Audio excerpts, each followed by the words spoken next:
ఈ కోతులకిన వారెత్తు బయటేమన్నా నారబెట్టుడే పాపం ఎట్లకెళ్ళొస్తున్నాయో గాని మందే వస్తున్నాయి.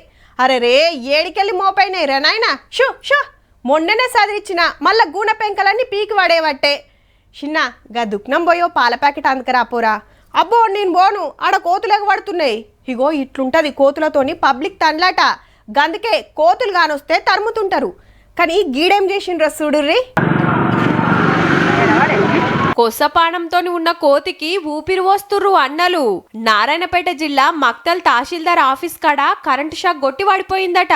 తొవ్వెంట పోతున్న మున్సిపల్ కార్మికులు ఓ కరాటే మాస్టర్ చూసి మనుషులకు మొసారకుంటే సిపిఆర్ చేసినట్టే దీనికి చేసిండ్రు. చాలాసేపు తండ్లాడినాక చూడుర్రి శంగ ఎగురుకుంటా ఎట్లా ఉరుకుతుందో. ఒకలు వీడియో తీసి పబ్లిక్ లకు ఇడిస్తే వానరానికి సేవ చేసిన అన్నలని మస్తు తారీఫ్ చేస్తున్నారంతా. కానీ ఇంత ఆపత ఎందుకు వచ్చినట్టు, కోతుల మందలు ఊర్లల్లా ఎందుకు పెరుగుతున్నాయో, అడవులు ఎంత ఆగమైతున్నాయో ఆలోచన చేయాల్సిందేనబ్బా.